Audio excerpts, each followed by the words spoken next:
All right, hello, and welcome to Camel Finance. I'm your boy Camel, and as I'm sure you're probably already aware, Bitcoin is currently sitting over 30,000 United States dollars. So we love to see it. Of course, we've been following this move, but I want to hop straight into a Bitcoin chart for you, and I want to talk about the good news, the bad news, and a caveat here.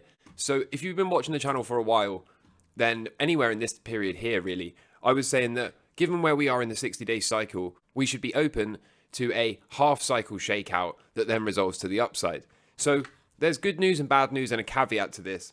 The good news is, because we didn't get a half-cycle low, there is much more underlying strength to this move than anticipated, than is normal for Bitcoin. So that's the good news. The bad news is, of course, that we didn't get a chance to add to our trading long positions on the recent dip into the half-cycle low because, of course, that did not show up.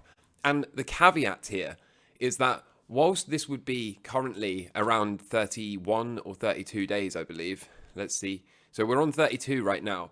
So we have to be open. The caveat here is we have to be open to seeing a horrible, nasty shakeout move, perhaps on a CPI print tomorrow or something like that, where we do actually get this horrible shakeout that then forms a slightly late half cycle low before going. Now, I do not think this is very likely. I do not think this is very probable at all, but there is a caveat, and we do, as traders and investors, have to consider every possible outcome. This is certainly a possible outcome that I could see playing out, although it would be much more like a really nasty sharp wick that then resolves to the upside before finding our way into that next cycle low due around the 9th of May. So there's the good, the bad, and the ugly. The good, of course, is there's more underlying strength. The bad is that we didn't get a chance to add on dips. And the caveat, like I said, is that we still have to be open to seeing it over the next 1 to 2 days. Although, of course, like I said, I don't think that's very likely. The move above 30k for Bitcoin has put Michael Saylor and MicroStrategy no longer underwater on their Bitcoin position. They are officially in profit, sitting on around 140,000 Bitcoin. We still have to be open to a lot of chop this week, and I showed you this yesterday, but just as a reminder, remember, we've got the CPI tomorrow as well as Fed minutes. Then we've got PPI inflation data on Thursday, consumer sentiment and retail sales on the Friday, and there's 4 Fed speakers this week. So all of this will give the market some clues as to what's going to happen in terms of rate hikes. Now, currently, and this is quite important, the Fed expectations, the market's expectations of the Fed rate hike, as you can see here, they expect us to see another 25 basis point hike, followed by a pause, with the pause lasting only into the middle of this year. Before then, we start to see the cutting cycle. So of course this could turn out to be wrong, this could change massively from where it is, but the reason I like to see this at the moment, especially if we can get a low CPI print tomorrow, which would give the Fed some more credibility, and it would be able to stand there and say, okay, the rate hikes were sufficient to bring inflation down, inflation is now coming down, so now we can look to pause and back off a little bit. And of course the reason this is so important to me is because this has been the thesis since all the way back in June.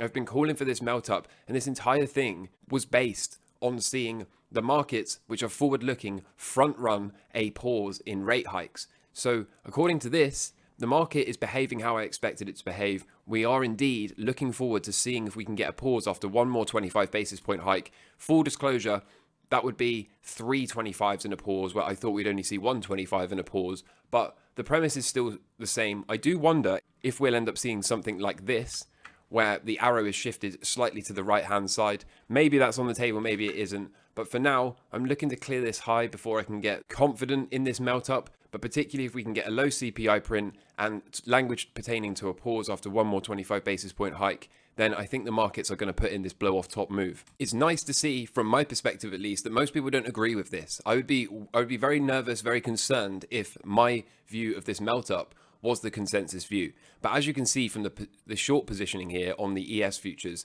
this is the highest short position in 12 years. It's even higher than in March 2020. Bears will be providing the liquidity for the blow off top.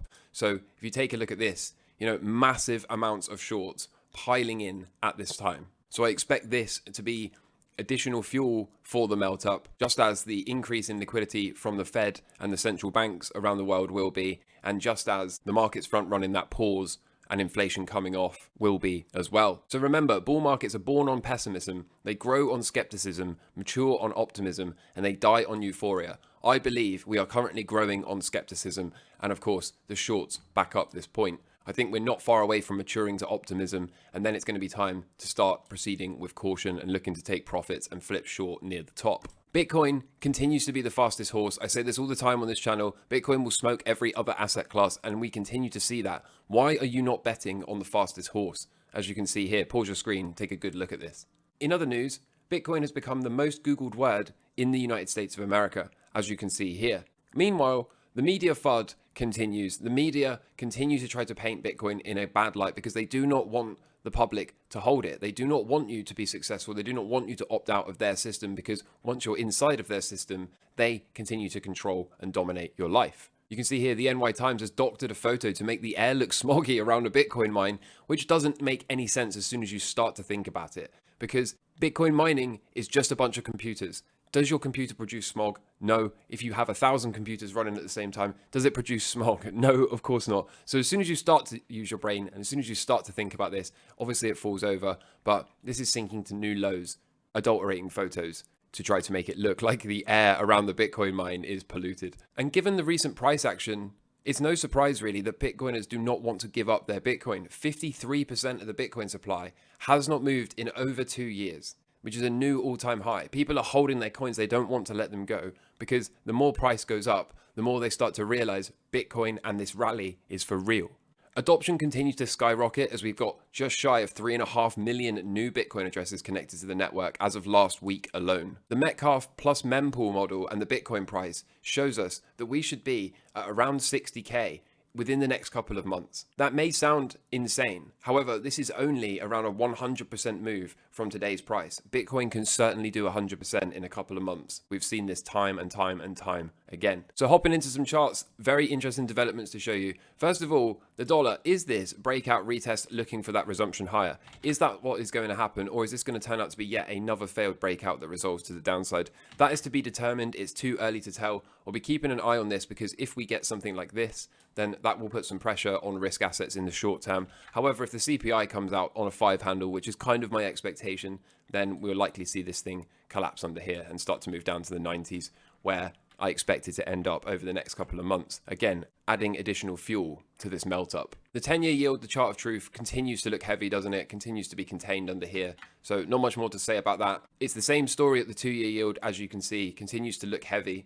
And TOT still sideways, isn't it? Still sideways, still doesn't know what it's going to do. So until we get above or below these yellow horizontal levels, then there's not much more to say about TLT. New potential setup. We've got Nike here. So hasn't broken out yet, but if it can break out, then you'll see me add a long here. So I'll be keeping a close eye on this. Can Nike do something like this? In which case we can add the long on the breakout retest resumption. So expect me to tell you I've gone long, but just for now, shouting this out well ahead of time. The S&P 500. So it needs to clear this high really, doesn't it? It needs to clear this high above 4,100. But if it can do that, 4,200. If it can clear that high at 4,200, then I expect this thing to get super bullish super quickly. So it's probably going to be a choppy week. Like I said, we've got all that stuff coming up, the inflation data and so on. So we've got to get through that. But for now, things continue to look constructive. The Nasdaq is still holding above its high. So that's really good. That's really bullish. Not much more to say about that. The Dow, as you can see, continues to want to break towards the top of this range, and then it's got a big decision to make. Rejection here would signal further weakness to come, or a breakout here would signal that we are likely going to see new all-time highs very, very soon thereafter. The VIX, breakdown, retest, looking for that resumption lower, so no surprise here. Again, further fuel for the melt up if we can continue to bleed into the lower teens. And then, of course, another trade idea that I've been calling out on and off for a while. I think the trade of the year is if these conditions can be met. If we get a melt up, then the trade of the year will be as the VIX makes it down into the teens to long the VIX whilst it puts in a spike that will run the top of this C19 spike. It's easy to forget that I am one of the biggest bears out there because I am championing a move to all-time highs by the middle of this year. But make no mistake about it, I think this move to new all-time highs is simply to let Congress out, as per the melt-up chart, which I've shown you over and over again. I think they blow this thing off, let Congress out of the top, and then we'll see 90% wiped out of the Dow. So I'm one of the biggest bears out there. Don't get it twisted. But I just think first, there's got to be a blow-off top move, which front-runs this pause in rate hikes. Of course, if I'm right about this, and it's still an if, it's still to be determined, I still have to take it one day at a time. But if I'm right about this, when we put in the top, the VIX will have made it down to the low teens, and the trade from there to the 3 figures is going to be the trade of the year, in my opinion. For now, though, we continue to see if we can get to the teens in the first place, have to be open to some sort of short-term counter-trend bounce before then plunging down into the low teens. Russell 2K, kind of weak, looking like it might want to think about breaking out here. To be honest, given the relative weakness, I think we might be better to focus on strength. Had it have broken out here and then blasted off, then that could have been a long. But from where it is down here, I mean, there could certainly be a trade. That's a valid long. It's a valid breakout. But do I want to take it? I'm not entirely sure at this moment in time. The FTSE 100, however, is now breaking out.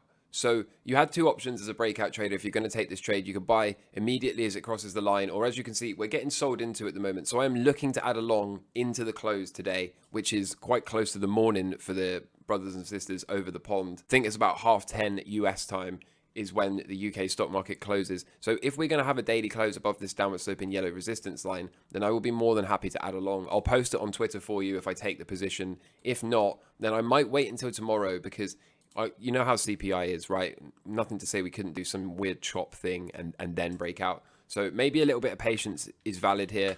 I haven't decided if I'm going to buy this into the close or not. I want to see how much strength we've got. As it stands, as you can see, it's kind of weak. But I am looking to add along because this is a breakout. Preferably, I'll get a breakout, a retest, and a resumption off of here. That will be an entry. Like I said, I will update you on YouTube if I take this long position. And I will also update you via Twitter. I will post it to Twitter as soon as I take it, if I decide to take it. Tesla, still hanging around in no man's land, so not much more to say about that, apart from maybe if we get back above this green downward sloping resistance line, that can be an entry. Otherwise, you'd be looking for a breakout above the top of there. Not super interested in this, so I already have a lot of equity exposure. Here's Apple. So Apple staircasing up, not much more to say about that. Hopefully this can continue. Gold still working its way up to the top of this range, so if we can get a breakout, that can be a long. If not, I wouldn't be surprised to see a big rejection here, and that would be really nice, but maybe that is being a little bit too hopeful for a nice entry from gold. Still pushing this silver long, as you can see here. Let me zoom out a bit so you can actually see what's going on. So still pushing this long, still setting up the break above $30 if we can get there, looking for some sort of massive fractal run like I've got shown here. But for now, one day at a time, long and strong silver, see what the market can give. The miners not really performing too well, but not hugely surprising at the same time. So there's one of them. There's the junior miners. As you can see, relative weakness, but it is what it is. We'll see what happens to gold. I'm not too worried about these because really the play for miners is to wait for gold to break to all-time highs, and then these things will 10x very quickly. Natural gas. I haven't covered this in a little while, but if you're a regular viewer of the channel, then this should be no surprise to you. I said I wanted to see this thing bleed down here and then try to long a breakout from lower down. Now, if this breakout is for real, I don't really want to take it. And the reason for that is there's a lot of overhead resistance in this blue box. So I don't really like the odds of taking a trade from here to here. That's probably going to get hung up or at least chop around in there for a while. So I'm hoping that we can get a dive down, something more like this, and then we can break out from lower down. If so, that can be a long. If not, we'll just let this one get away from us, and there's nothing wrong with that. Kind of already touched on Bitcoin, but there's not really much more to say about this. Like I said in the beginning of the video, we're open to all outcomes, but ultimately we should expect this to resolve higher. 34, 36k before dropping into that cycle low and going would be my expectation from here. Ethereum as well, finally doing something, so that's nice to see. Long and strong, continue to push, nothing more to say about that. XRP starting to show a bit more upside momentum here, so like I said before, I want to give this thing room to explode if it's going to do that, and also want to be mindful to seeing one of these distribution patterns show up like that. So again, if we get some chop, then we'll look for a trendline break to exit on and lock in as much profit as possible whilst still giving this thing the room to explode up to $1 if it's going to do that. And lastly, before I go, the crypto-related equities. So here's Coinbase, still hanging around break-even, but given the strength from Bitcoin, I kind of expect this thing to move up today. So we'll see if that can happen. MicroStrategy looking to break out above this big level, isn't it? So a breakout here would be massively bullish for MicroStrategy. Riot is in double-figure territory, as you can see, 1058 as of yesterday's close, looking to take out this high, and then I think that opens up the 14, 18, and 20 region in quick succession thereafter. And even Marathon looking like it wants to break out above the top of this range today. I think we're going to see the range break today, and therefore I think we can see Marathon do a quick 100%-ish over the next couple of weeks. So everything's set up really nicely here. As always, I'm open to all outcomes. I'm not trying to get too, trigger happy here, not trying to get too punch drunk. I'm just trying to stay calm, be mindful of my emotions. A dangerous sign here would be to start telling people you told them so, or start thinking that everything's just going to go up in a straight line non-stop. Remember to check your emotions, remember to check your bias, remember to trade in a cool, calm, collected manner based solely on the hard right edge of the chart. I'm your boy Camel. I hope you found value here today. If you're one of the new subscribers, hello and welcome. If you're one of the OGs, then welcome back and thank you as always. Trade safe out there. There's going to be some chop around CPI as always, but I think we're going to get through it and I think we're going to be just fine. So in the meantime, look after yourselves. All the best from me. Take care. Cheers. Bye.